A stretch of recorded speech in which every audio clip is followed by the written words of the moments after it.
வணக்கம். கூட்டுறவு வங்கிகளில் வாங்கிய கடன்கள் தள்ளுபடி. அதாவது இது குறித்து என்ன அப்படிங்கிற முழு தகவலை இந்த வீடியோவில் நம்ம பார்க்கலாம். அதிமுகவின் 3ஆம் கட்ட வாக்குறுதிகள் ஜெயலலிதா அவர்களின் பிறந்த நாளான அன்று எடப்பாடி பழனிசாமி அவர்கள் வெளியிட்டிருக்கிறாரு. இதில் அதிமுக ஆட்சியில் அமைந்தால் கூட்டுறவு வங்கியில் வாங்கிய கடன்கள் தள்ளுபடி செய்வோம் அப்படின்னு சொல்லி எடப்பாடி அவர்கள் தெரிவிச்சிருக்கிறாங்க. மேலும் பார்த்தீங்கன்னா தைப்பொங்கல் அன்று பொங்கல் தொகுப்புகளுடன் 1000 ரூபாய் பொங்கல் பரிசாக வழங்கப்படும் என்றும் ஒவ்வொரு குடும்பத்திற்கும் கருணை தொகையாக 10,000 ரூபாய் வழங்கப்படும் என்றும் அவர் தெரிவிச்சிருந்தார். தமிழகத்தில் வருகிற ஏப்ரல் மே மாதங்களில் நடைபெற உள்ள சட்டமன்ற தேர்தல் நடைபெற இருக்கு. ஸோ இந்த தேர்தலை எதிர்கொள்ள அரசியல் கட்சிகள் ஆயத்தமாகி வந்துட்டு இருக்காங்க.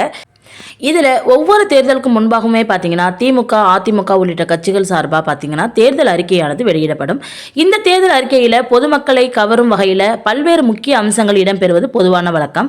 அந்த வகையில் பார்த்தீங்கன்னா அதிமுக சார்பில் ஏற்கனவே 2 கட்டமாக வாக்குறுதிகள் அறிவிச்சு கொடுத்துருந்தாங்க. இந்த நிலையில் ஜெயலலிதா அவர்களின் பிறந்தநாள் அன்னைக்கு பார்த்தீங்கன்னா அதிமுக 3ஆம் கட்டமாக தேர்தல் வாக்குறுதிகளை அறிவிச்சிருந்தாரு. நம்ம எடப்பாடி பழனிசாமி அவர்கள் அறிவிச்சிருந்தாங்க. அவர் என்ன சொல்லியிருக்காரு அப்படின்னு சொல்லி பார்த்தோம்னா, ஃபர்ஸ்ட் ஒன் கூட்டுறவு வங்கி கடன் தள்ளுபடி செய்யப்படும் அப்படிங்கிற மாதிரி சொல்லியிருக்கிறாரு. அதாவது ஒவ்வொரு ஆண்டும் தைப்பொங்கல் அன்று பொங்கல் தொகுப்புகளுடன் 1000 ரூபாய் பொங்கல் பரிசாக வழங்கப்படும் அப்படின்னு சொல்லியும், அதே போல கைத்தறி நெசவாளர்களுக்கு தற்போது வழங்கப்பட்டு வரும் விலையில்லா மின்சாரம் 300 யூனிட்டில் இருந்து 450 யூனிட்டாக உயர்த்தப்படும் என்றும், விசைத்தறி நெசவாளர்களுக்கு தற்போது இலவச மின்சாரம் 1000 யூனிட்டில் இருந்து 1400 யூனிட்டாக உயர்த்தி அனுப்பப்படும் என்றும், நகர பகுதியில் நடப்பாத ஓரமாக கடை வைத்து வியாபாரம் செய்பவர்களுக்கு கூட்டுறவு வங்கியின் மூலமா வாங்கிய கடன்கள் தள்ளுபடி செய்யப்படும் அப்படின்னு சொல்லியிருக்காங்க. அதே போல வேலையில்லாத இளைஞர்களுக்கு மாதந்தோறும் 2000 ரூபாய் வழங்கப்படும் அப்படின்னு அறிவிப்பு கொடுத்திருக்காங்க. இது தொடர்பாக அதிமுக தலைமையில் வெளியிடப்பட்ட அறிவிப்புல அவங்க என்ன சொல்லியிருக்காங்க அப்படின்னு பாத்தீங்கன்னா, ஸ்டாலின் தலைமையிலான நிர்வாக திறனற்ற வீடியா திமுக ஆட்சியில் கடந்த 5 ஆண்டுகளில் அத்தியாவசியமான பொருட்களின் விலைவாசியை விஷம் போல் ஏறி மக்களின் கடுமையாக பாதிக்கப்பட்டிருக்காங்க. ஸோ விலைவாசி ஏறி மக்கள் பாதிக்கப்பட்டிருக்கனால அதே போல சொத்து வரி, வீட்டு வரி, மின்சார கட்டணம், குடிநீர் வரி போன்ற பல வரிகளும் உயர்த்தப்பட்டிருக்கு. இதனால மக்களின் அன்றாட குடும்ப செலவு கூட மிக சுமையாகி பன்மடங்கு அதிகரிச்சிருக்கு. எனவே மக்களின் சுமையை குறைக்கும் வகையில் ஒவ்வொரு குடும்பத்திற்கும் கருணை தொகையாக 10,000 ரூபாய் வழங்கப்படும் அப்படின்னு சொல்லி அறிவிப்பு வெளியிட்டிருக்கிறாங்க.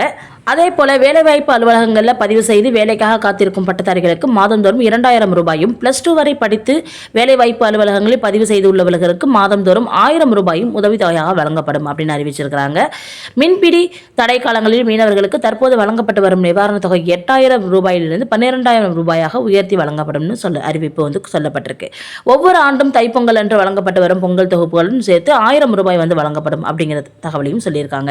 அதே போல நம்ம முன்பு பார்த்த மாதிரி கைத்தறி நெசவாளர்களுக்கு அவங்களுக்கு வழங்கக்கூடிய இலவச மின்சாரம் 300 யூனிட்லேருந்து 450 ஆகும். விசைத்தறி நெசவாளர்களுக்கு 1000 1400 யூனிட் ஆகும் உயர்த்தி மின்சாரம் வழங்கப்படுது. நகரப்பகுதியில் நடப்பாதை ஓரமாக கடை வச்சிருக்கிற சிறு விவசாயிகள்லாம் இருக்காங்களே, அவங்களுடைய கூட்டுறவு வங்கியில் வாங்கின கடன் தள்ளுபடி செய்யறாங்க. அதே போல முதியோர் உள்ளிட்டவர்களுக்கு ஓய்வூதியம் 2000 உயரும் அப்படின்னு இருக்காங்க. சமூக ஓய்வூதிய திட்டத்தின் கீழ் முதியோர்களுக்கு முதியோர் ஓய்வூதிய தொகை வழங்கப்படும். அதே போல பார்த்தீங்கன்னா முதியோர் விதவை ஓய்வூதியம், விதவை பெண்கள், முதிர் கன்னிகள், கணவனால் கைவிடப்பட்ட பெண்கள், மாற்றுத்திறனாளிகள் போன்ற அது மட்டும் இல்லாமல் 3ஆம் பாலினத்தவருக்கும் வழங்கப்பட்டு வரக்கூடிய பாதுகாப்பு இருக்கு இல்லையா, சமூக பாதுகாப்புக்கான ஓய்வூதியம் 1200 இருந்து 2000 ரூபாயாக உயர்த்தி வழங்கப்படும் சொல்லியிருக்கிறாங்க. மாணவர்கள் பெற்றோர் நலம் காக்கும் பொருட்டு வங்கிகளில் பெற்ற கல்வி கடன் இருக்கு இல்லையா, அதை தள்ளுபடி செய்யும் வகையில் அந்த தொகையை அரசே ஏற்கும் அப்படிங்கிற மாதிரி சொல்லியிருக்காங்க. அதே போல வாழ்வாதார உதவியா அரிசி குடும்ப அட்டைதாரர்களுக்கு ஆண்டுக்கு 3 கேஸ் சிலிண்டர்கள் விலையில்லாமல் வழங்கப்படும். ஒரு வருஷத்துக்கு 3 சிலிண்டர் விலையில்லாமல் வழங்கப்படும் அப்படிங்கிற மாதிரி அவங்க அறிக்கையில் வெளியிட்டிருக்கிறாங்க. அதே போல பார்த்தீங்கன்னா தமிழர்களுடைய வீர விளையாட்டான ஜல்லிக்கட்டு இருக்கு இல்லையா, அந்த ஜல்லிக்கட்டு விளையாட்டில் வீரர்கள் காளையை பிடிக்கும் போது ஏதாவது அசம்பாவிதம் ஏற்படுது அப்படின்னா அவங்களுக்கு குடும்பத்துக்கு 10 லட்சம் ரூபாய் வழங்கப்படும் அப்படிங்கிற மாதிரி சொல்லியிருக்காங்க. தமிழர் வீர விளையாட்டான ஜல்லிக்கட்டு விளையாட்டின் போது காளையை அடக்கும் ஜல்லிக்கட்டு வீரர்கள் அசம்பாவிதம் ஏற்பட்டு உயிரிழக்க நேரிட்டால் அவர்களின் குடும்பத்திற்கு 10 லட்சம் ரூபாய் வழங்கப்படும். அதே போல படுகாயமடைந்தவர்களுக்கு மருத்துவ செலவாக 2 லட்சம் ரூபாய் வழங்கப்படும் அப்படிங்கிற மாதிரி சொல்லியிருக்காங்க. அரசாணை வழங்கப்பட்ட இடங்களில் நடைபெறும் ஜல்லிக்கட்டு போட்டிகளை எழுச்சியோடு நடத்துவதற்கும் அரசின் சார்பில் மானியமாக 5 லட்சம் ரூபாய் வழங்கப்படும் அப்படிங்கிற மாதிரி சொல்லப்பட்டிருக்கு. ஜல்லிக்கட்டு போட்டி நடத்துவதற்கான தற்போது கடைபிடிக்கப்பட்டு வருகின்ற ஆன்லைன் முறை ரத்து செய்யப்பட்டு ஏற்கனவே இருந்த பழைய முறை, அதாவது மேனுவலா நம்ம அப்ளை பண்ணுவோம் இல்லையா, அந்த மேனுவல் முறை மீண்டும் பின்பற்றப்படும் அப்படிங்கிற மாதிரி சொல்லியிருக்கிறாங்க.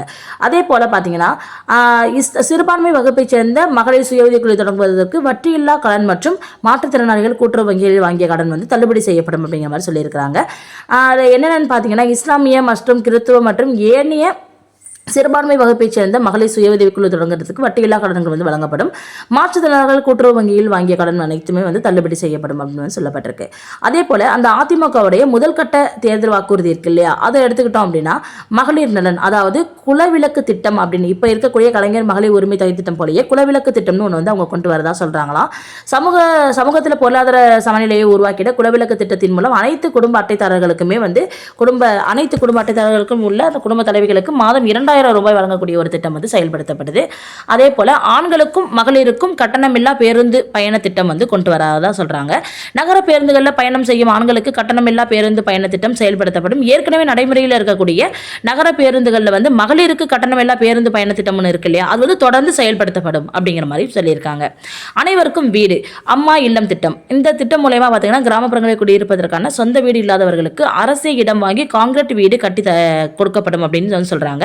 அதே போல நகர பகுதிகளில் சொந்த வீடு இல்லாதவர்களுக்கும் அவங்களே வந்து வாங்கி வந்து கட்டித்தரதா சொல்றாங்க. அதே போல ஒரே குடும்பத்தில் வசிக்கும் பட்டியலின மக்கள் அவர்களுடைய மகன்கள் திருமணமாகி தனி குடித்தனம் செல்கின்ற போது அரசே இடம் வாங்கி அவர்களுக்கு கான்கிரீட் வீடு கட்டி தரப்படும் அப்படிங்கிற மாதிரியான ஒரு விஷயத்தையும் வந்து வெளியிட்டிருக்கிறாங்க.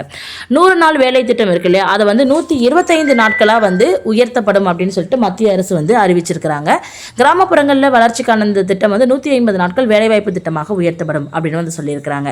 அம்மாவுடைய இருசக்கர வாகன திட்டம் இருக்கு இல்லையா, அதை நம்ம எடுத்துக்கிட்டோம்னா மகளிருக்கு 25,000 ரூபாய் மானியத்துடன் 5 லட்சம் மகளிருக்கு அம்மா இருசக்கர வாகன திட்டம் வழங்கப்படும் அப்படின்னு வந்து சொல்லியிருக்கிறாங்க.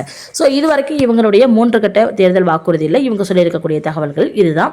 இப்போ லாஸ்ட் டைம் வந்து இந்த கூட்டுறவு வங்கிகளில் வாங்கிய கடனை வந்து தள்ளுபடி செய்யப்படும் அப்படின்னு சொல்லிட்டு 3ஆம் கட்ட வாக்குறுதியாக வந்து இதையும் வந்து கொடுத்துருக்குறாங்க. ஸோ இந்த கட்சி தொடர்பாக இவங்க சொல்லியிருக்க டீட்டெயில்ஸ் இதுதான்.